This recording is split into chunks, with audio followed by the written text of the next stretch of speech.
Ladies and gentlemen, shots have been fired. If you think about it, God graped Mary in order to produce his son. And what's even worse is that biblical scholars place Mary's age at 14, which is a little Joseph Smithy. Science has made it abundantly clear that consent is an essential part of human well-being, and if you were raised Christian and are male, this may be a new word. Consent!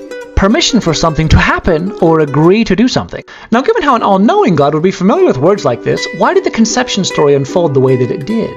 So God basically shows up and kicks in the door and says, Mary, you'll never guess who's pregnant. You, which as an atheist is a bit of an eyebrow raise. And given that God is apparently the only perfect being in existence, you'd think his approach would have been a little bit more, well, perfect. Imagine if God had instead approached Mary like this. Hey, excuse me, are you Mary?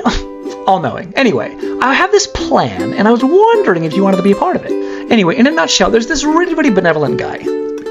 And he's basically going to be a scapegoat so that nobody has to own up to any of their shit anymore.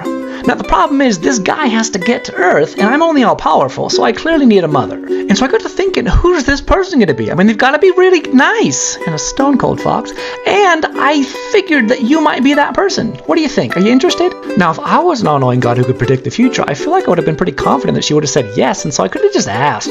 Now, it seems to me that one of the most obvious giveaways that the Bible is a man-made fiction is how suspiciously similar God's ethical code is to the moral zeitgeist of the time. You know, it's almost like it's not the Word of God, but instead the writings of a bunch of sinister douche canoes who want to control and manipulate people for their own economic and political gain. Why else would Christians have to keep on evolving their God over time so that he stays up to date with the current set of moral standards?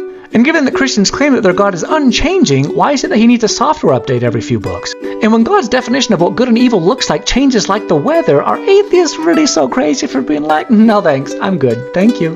Here's what I see. So science comes along and says, okay, hot take. Beating a child is not a good way to mold them into a good person. And the believers are in an uproar. But we have a book, and it says... So question, given that God went out of his way to give us this book to help us to know him, why is it that we've had to continue updating it over time? As an example, let's take a look at how God views women and how that narrative has changed over time.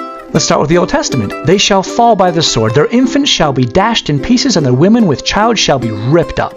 And while we're here, let's acknowledge that God does in fact have a view on abortion. But then after some coffee and a really good therapist, Jesus comes along and says, okay, that was a bit extreme. Let the women learn in silence with all subjection. But I suffer not a woman to teach, nor to usurp authority over the man, but to be in silence. For Adam was first formed, then Eve.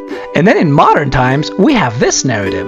This book presents the case that Jesus treated women equally with men, and he boldly broke the customs of his day to involve them in his work. But how? How did we get here?